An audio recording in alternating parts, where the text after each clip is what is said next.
नमस्कार दोस्तों, स्वागत है आप सभी का हमारे चैनल पौराणिक लोक पर। शुक्रवार का व्रत उठाएं, संतोषी माता की शरण में आएं। गुड़ और चने का भोग लगाएं, जीवन में सदा ही सुख पाएं। संतोषी माता की जय। बोलिए मित्रों, जय मां संतोषी। हे मां संतोषी, आप हम सभी भक्तों पर अपनी कृपा सदा ही बनाए रखना। तो चलिए मित्रों, संतोषी माता के चरण कमलों का ध्यान करते हुए सुनते हैं शुक्रवार व्रत की बहुत ही सुंदर कथा। प्राचीन समय की बात है, एक गांव में एक बुढ़िया रहा करती थी। उस बुढ़िया के 7 पुत्र थे, 6 कमाने वाले थे और एक पुत्र कमाता नहीं था। उसके 7 बेटों की शादी हो चुकी थी और सबसे छोटे वाले बेटे की शादी एक अति गुणवान और सुशील कन्या के साथ संपन्न हुई थी। बुढ़िया अपने 6 बहुओं बेटों को बहुत प्यार करती थी, लेकिन अपने 7वें पुत्र का विवाह होने के बाद अपनी सबसे छोटी बहू से घर के सारे काम करवाती, पर उसे ठीक से खाना भी नहीं देती थी। यह सब बुढ़िया का 7वां बेटा देखता पर अपनी मां से कुछ भी नहीं कह पाता था, जिस कारण उसकी बहू दिन भर काम में लगी रहती थी। वो उपले थापती, रोटी रसोई करती, बर्तन साफ करती, कपड़े धोती और इसी में उसका सारा समय बीत जाता था। बुढ़िया भी अपने 6 बेटों की रसोई बनाती और उन्हें अच्छा भोजन कराती और पीछे से जो कुछ जूठन बचता सो 7वें बेटे को उठाकर दे देती थी। बुढ़िया का 7वां बेटा बड़ा ही भोला भाला था। वो अपने मन में किसी भी प्रकार का कोई गलत विचार नहीं करता था। एक दिन वो लड़का अपनी बहू से बोला, देखो प्रिय, मेरी माता का मुझ पर कितना प्यार है। यह सुनकर उसकी पत्नी बोली, क्यों नहीं, आपकी माता का आप पर बहुत प्यार है कि सबका बचा हुआ जूठन तुमको खिलाती है। वह बोला, भला ऐसा भी कहीं हो सकता है? मेरी माँ ऐसा कभी नहीं कर सकती। मैं जब तक आंखों से न देखूं, मैं मान ही नहीं सकता। बहू ने कहा, तुम खुद देख लोगे तब तो मानोगे। और ऐसे ही कुछ दिन बाद एक बड़ा त्योहार आया। बुढ़िया के घर में 7 प्रकार के भोजन और चूरमा के लड्डू बनाए गए।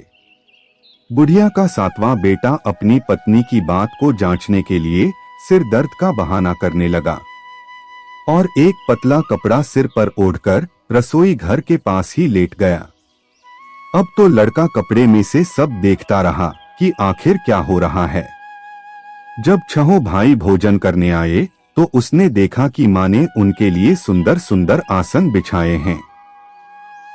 7 प्रकार की रसोई परोसी है और हर बेटे को आग्रह करके जिमाती है कि खा ले बेटा। 7वां बेटा कपड़े के पीछे ये सब देख रहा था। 6 भाई भोजन करके उठे, तब बुढ़िया ने उनकी जूठी थालियों में से लड्डुओं के टुकड़ों को उठाया और एक लड्डू बना दिया। जूठन साफ कर बुढ़िया ने 7वें बेटे को पुकारा कि उठो बेटा, 6 भाई भोजन कर गए, अब तू ही बाकी है, उठना कब खाएगा। यह सब देखकर 7वां बेटा कहने लगा, माँ मुझे भोजन नहीं करना, मैं धन कमाने के लिए परदेश जा रहा हूँ। माँ को बेटे की बात पसंद आ गई कि बेटा परदेश जाएगा तो बहुत सारा धन कमा कर लाएगा। बुढ़िया ने अपने बेटे को जाने की आज्ञा दे दी और कहा कि कल जाता हो तो आज ही जा। वह बोला, हाँ हाँ, आज ही जा रहा हूँ। यह कहकर वह घर से निकल गया। चलते समय उसे अपनी पत्नी की याद आई। वह गौशाला में उपले थाप रही थी। वहीं पर जाकर वो अपनी पत्नी से बोला, हम जावे हैं परदेश को, आगे सो कुछ काल तुम रहियो संतोष से, धर्म आपनो पाल। वह बोली, जाओ पिया आनंद से, हमरु सोच हटाए, राम भरोसे हम रहें, ईश्वर तुम्हें सहाय। पत्नी बोली, दे निशानी आपनी, देख धरू मैं धीर, सुधी हमरी मति बिसारियो, रखियो मन गंभीर। वो बोला कि मेरे पास तुम्हें देने के लिए तो कुछ भी नहीं है, बस यह एक अंगूठी है, सो ले लो और अपनी कुछ निशानी मुझे भी दे दो। वह बोली, मेरे पास आपको देने के लिए क्या है। इतना कहकर वह पति के चरणों में गिरकर रोने लगी। इससे पति के जूतों पर गोबर से सने हाथों से छाप बन गई। वह घर से चल दिया और कई दिनों तक चलता रहा और चलते चलते वो एक दूर देश में जा पहुंचा। वहां पर एक बड़े साहूकार की दुकान थी। वहां जाकर वो कहने लगा, सेठ जी मुझे धन की बहुत आवश्यकता है, मुझे आप नौकरी पर रख लो। साहूकार को भी काम के लिए एक व्यक्ति की जरूरत थी, तो वह बोला कि ठीक है रह जाओ। लड़के ने पूछा कि साहूकार जी वेतन क्या दोगे? साहूकार ने कहा तुम्हारा काम देखकर दाम मिलेंगे, और ऐसा कहकर उसको साहूकार के यहाँ नौकरी मिल गई। वह रोज सवेरे 7 बजे से रात तक सेठ के पास नौकरी करने लगा। कुछ ही दिनों में वो लड़का दुकान का सारा लेन देन, हिसाब किताब, ग्राहकों को माल बेचना, सारा काम करने लगा। साहूकार के 7 से 8 नौकर थे। वे सब चक्कर खाने लगे कि यह तो बहुत होशियार बन गया है। सेठ ने भी लड़के का काम देखा और 3 महीने में ही उसे आधे मुनाफे का साझीदार बना लिया। इसी प्रकार से समय बीता और वह लड़का 12 वर्ष में ही नामी सेठ बन गया। अब तो मालिक सारा कारोबार उस पर छोड़कर बाहर चला गया। संतोषी माता व्रत कथा के अनुसार अब बहू पर क्या क्या बीत रही है, सो आप सुनो। बेटे के जाने के बाद सास अपनी बहू को बहुत दुख देने लगी। सास सारी गृहस्थी का काम करवाकर बहू को लकड़ी लेने जंगल में भेज देती। इस बीच घर की रोटियों के आटे से जो भूसी निकलती उसकी रोटी बनाकर रख दी जाती और फूटे नारियल के खोपरे में पानी पीने के लिए दिया जाता, और इस तरह उस दुखियारी के दिन बीत रहे थे। पति के जाने बाद बहू पर सास के अत्याचार धीरे धीरे और ज्यादा बढ़ते चले गए। एक दिन बहू इस सब से दुखी होकर मंदिर चली गई। वहां उसने देखा कि बहुत सी स्त्रियां कोई पूजा कर रही थीं। उसने स्त्रियों से उस व्रत के बारे में जानकारी ली तो वे बोली कि हम संतोषी माता का व्रत कर रही हैं। इससे जीवन के सभी प्रकार के कष्टों का नाश होता है और जीवन में सुख समृद्धि आती है। निपुत्र को पुत्र मिलता है, प्रीतम बाहर गया हो तो जल्दी अपने घर को आता है। कुंवारी कन्या को मनपसंद वर मिलता है, सब तरह की सुख शांति प्राप्त होती है और जो कुछ मन में कामना हो वे सब इस संतोषी माता की कृपा से पूरी हो जाती है। उन स्त्रियों ने उसे बताया कि शुक्रवार को नहा धोकर एक लोटे में शुद्ध जल ले गुड़ चने का प्रसाद बना लेना तथा सच्चे मन से माँ का पूजन करना। हर शुक्रवार को निराहार रह संतोषी माँ की कथा कहना सुनना। इसके बीच व्रत का क्रम टूटे नहीं, सो लगातार इस नियम का पालन करना। साथ में कथा सुनने वाला कोई न मिले तो घी का दीपक जलाकर उसके आगे जल के पात्र को रखकर कथा कहना। जब तक कार्य सिद्ध न हो नियम पालन करना और कार्य सिद्ध हो जाने पर ही व्रत का उद्यापन करना। 3 मास में माता व्रत का फल पूरा करती है। यदि किसी के खोटे ग्रह हों तो भी माता 1 वर्ष में अवश्य कार्य को सिद्ध करती हैं। इसलिए कार्य सिद्ध होने पर ही उद्यापन करना चाहिए, बीच में नहीं। उद्यापन में 2.5 सेर आटे का खाजा तथा इसी परिमाण से खीर तथा चने का साग तैयार करना। 8 लड़कों को भोजन कराना। जहाँ तक मिले देवर जेठ भाई बंधु कुटुंब के लड़के लेना, न मिले तो रिश्तेदारों और पड़ोसियों के लड़के बुलाना, उन्हें भोजन कराना, यथाशक्ति दक्षिणा देना और माता का व्रत पूरा करना। इस दिन खटाई भूल कर भी मत खाना और न ही किसी को खाने को देना और दिन में 1 वक्त भोजन करना। उन महिलाओं से व्रत का सारा विधान सुनकर अब तो बहू हर शुक्रवार को पूरी सच्ची श्रद्धा से संतोषी माता का व्रत करने लगी। संतोषी माता की कृपा से कुछ ही दिनों के बाद उसे अपने पति का पत्र मिला, साथ ही पति के भेजे हुए पैसे भी आ गए। यह सब देखकर जेठानी मुंह सिकोड़ने लगी और बोली, इतने दिनों में पैसा आया, इसमें क्या बड़ाई है। लड़के ताने देने लगे, काकी के पास अब पत्र आने लगे, रुपया आने लगा, अब तो काकी की खातिर बढ़ेगी, अब तो काकी बुलाने से भी नहीं बोलेगी।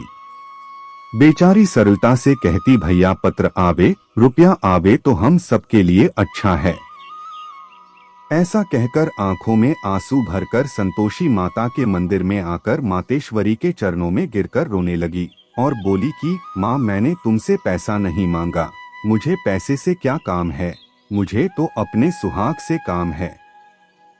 मैं तो अपने स्वामी के दर्शन और सेवा मांगती हूँ। तब माता ने प्रसन्न होकर कहा, जा बेटी, तेरा स्वामी बहुत जल्दी तेरे पास आएगा। यह सुनकर वह खुशी से बावली हो गई और घर में जा काम करने लगी।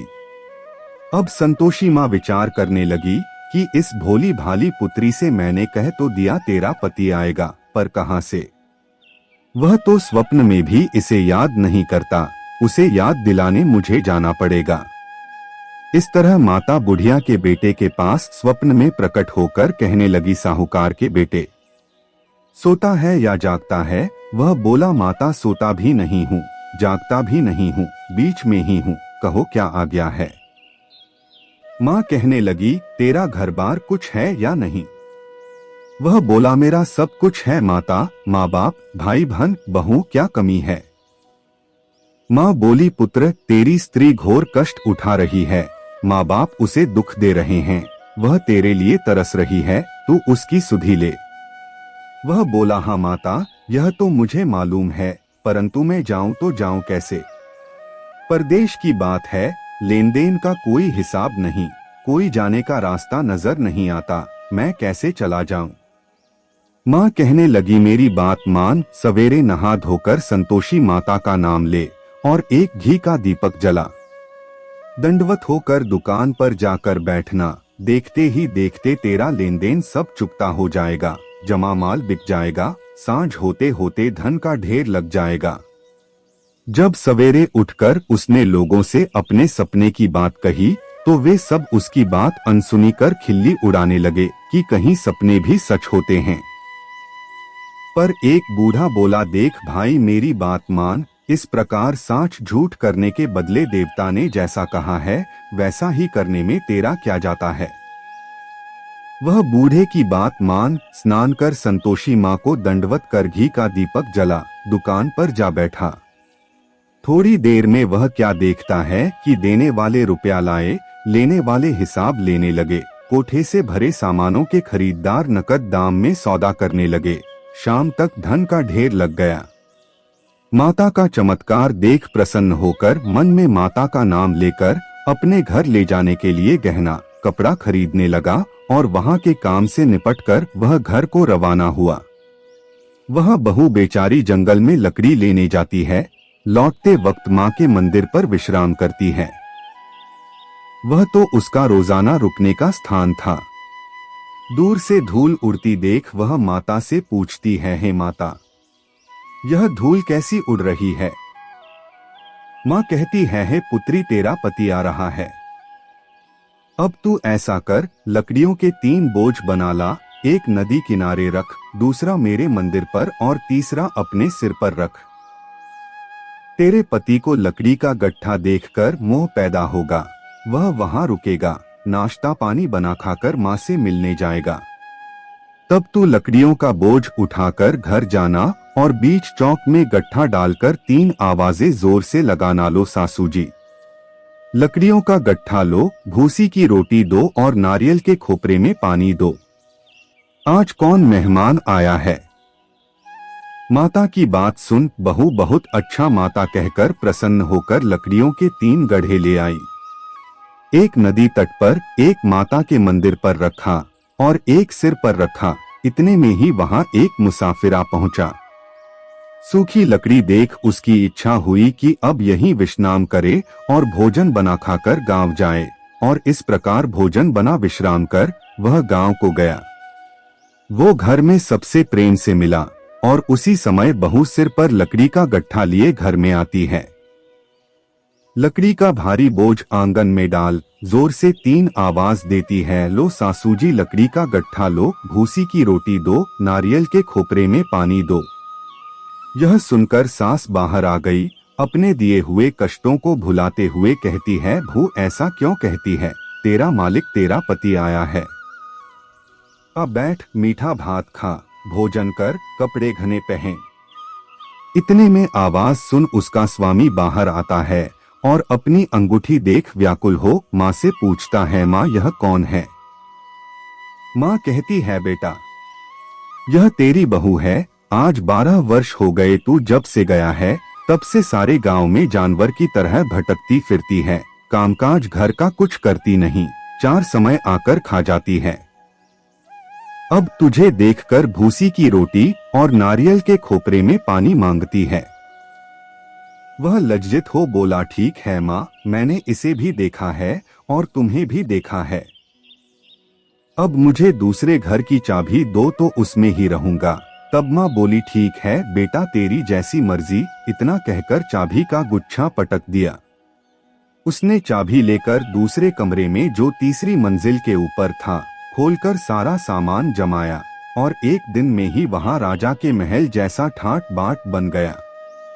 अब क्या था, वे दोनों पति पत्नी सुखपूर्वक रहने लगे और इतने में अगला शुक्रवार आया। बहू ने अपने पति से कहा कि मुझे माता का उद्यापन करना है। पति बोला, बहुत अच्छा, खुशी से करो, और वह तुरंत ही उद्यापन की तैयारी करने लगी। जेठ के लड़कों को भोजन के लिए कहने गई। उसने मंजूर किया, परंतु पीछे जेठानी अपने बच्चों को सिखलाती है, देखो रे, भोजन के समय सब लोग खटाई मांगना, जिससे उसका उद्यापन पूरा न हो। लड़के जीमने आए, खीर पेट भरकर खाई, परंतु याद आते ही कहने लगे, हमें कुछ खटाई दो, खीर खाना हमें भाता नहीं, देखकर अरुचि होती है। बहू कहने लगी, खटाई किसी को नहीं दी जाएगी, यह तो संतोषी माता का प्रसाद है। लड़के तुरंत उठ खड़े हुए, बोले, चाची पैसा लाओ। भोली बहू कुछ जानती नहीं थी, सो उन्हें पैसे दे दिए। लड़के उसी समय जाकर के इमली ला खाने लगे और यह देखकर बहू पर माताजी ने कोप किया। माता के क्रोध से राजा के दूत उसके पति को पकड़कर ले गए और जेल में बंद कर दिया। इस सब से जेठ जेठानी बहू को खोटे वचन कहने लगे कि लूट लूट कर धन इकट्ठा करके लाया था, सो राजा के दूत पकड़कर ले गए चोर को। अब सब मालूम पड़ जाएगा, जब जेल की हवा खाएगा तो। बहू से यह वचन सहन नहीं हुए। वो रोती रोती माता के मंदिर में गई, बोली, है माता, तुमने यह क्या किया? हंसाकर अब क्यों रुलाने में लगी हो? माता बोली, पुत्री, तूने गलत उद्यापन करके मेरा व्रत भंग किया है, तूने इतनी जल्दी सब बातें भुला दी। वह कहने लगी, माता, भूली तो नहीं हूँ, न कुछ अपराध किया है, मुझे तो लड़कों ने भूल में डाल दिया। मैंने भूल से उन्हें पैसे दे दिए, मुझे क्षमा कर दो। माँ बोली, ऐसी भी कहीं भूल होती है। वह बोली, माँ मुझे माफ कर दो, मैं फिर तुम्हारा उद्यापन करूंगी। माँ बोली, ठीक है, पर अब भूल मत करना। वह बोली, अब नहीं होगी। माँ बोली, जा पुत्री, तेरा पति तुझे रास्ते में ही आता मिलेगा। और वह घर को चल दी। राह में पति आता मिला तो उसने पूछा, तुम कहाँ गए थे? तब वह कहने लगा, इतना धन कमाया है, उसका कर राजा ने मांगा था, वही भरने गया था। वह प्रसन्न होकर बोली, भला हुआ, अब घर चलो। कुछ दिन बाद फिर शुक्रवार आया। वह बोली, मुझे माता का उद्यापन करना है। पति ने कहा, ठीक है, करो। वह फिर जेठ के लड़कों से भोजन करने को कहने गई तो जेठानी ने एक दो बातें सुनाई और लड़कों को सिखा दिया कि तुम पहले ही खटाई मांगना। लड़के कहने, जगह में खीर नहीं खाना, जी बिगड़ता है, कुछ खटाई खाने को देना। वह बोली, खटाई खाने को नहीं मिलेगी, आना हो तो आओ। और ऐसे वह ब्राह्मणों के लड़के बुलाकर भोजन कराने लगी। यथाशक्ति दक्षिणा की जगह एक एक फल उन्हें दिया और इससे संतोषी माता प्रसन्न हुई। माता की कृपा होते ही 9वें मास उसको चंद्रमा के समान सुंदर पुत्र प्राप्त हुआ। वो पुत्र को लेकर प्रतिदिन माता जी के मंदिर में जाने लगी। माँ ने सोचा कि यह रोज आती है, आज क्यों न मैं ही इसके घर चलूं, इसका आसरा देखूं तो सही। यह विचार कर माता ने भयानक रूप बनाया। गुड़ और चने से सना मुख, ऊपर सूंड के समान होंठ, उस पर मक्खियां भिनभिना रही थीं। दहलीज में पाव रखते ही उसकी सास चिल्लाई, देखो रे, कोई चुड़ैल डाकिन चली आ रही है, लड़कों इसे भगाओ, नहीं तो किसी को खा जाएगी। लड़के डरने लगे और चिल्लाकर खिड़की बंद करने लगे। यह सब बहू रोशनदान में से देख रही थी। प्रसन्नता से पगली होकर चिल्लाने लगी, आज मेरी माता जी मेरे घर आई हैं। यह कहकर बच्चे को दूध पिलाने छोड़ देती है। इतने में सास का क्रोध फूट पड़ा, बोली, रांड इसे देखकर कैसी उतावली हुई है जो बच्चे को पटक दिया। इतने में मां के प्रताप से जहां देखो वहीं लड़के ही लड़के नजर आने लगे। वह बोली, मां जी मैं जिनका व्रत करती हूँ यह वही संतोषी माता हैं। इतना कह झट से सारे घर के किवाड़ खोल देती है। सबने माता के चरण पकड़ लिए और विनती कर कहने लगे हैं, माता हम मूर्ख हैं, हम अज्ञानी हैं, पापी हैं। तुम्हारे व्रत की विधि हम नहीं जानते, तुम्हारा व्रत भंग कर हमने बहुत बड़ा अपराध किया है। हे माता आप हमारा अपराध क्षमा करो। इस प्रकार माता प्रसन्न हुई और सभी को आशीर्वाद दिया। माता आपने बहू को जैसा फल दिया वैसा सबको देना। जो भी भक्त माता की यह कथा पढ़े उसका हर मनोरथ पूर्ण हो। तो बोलिए प्रेम से संतोषी माता की जय।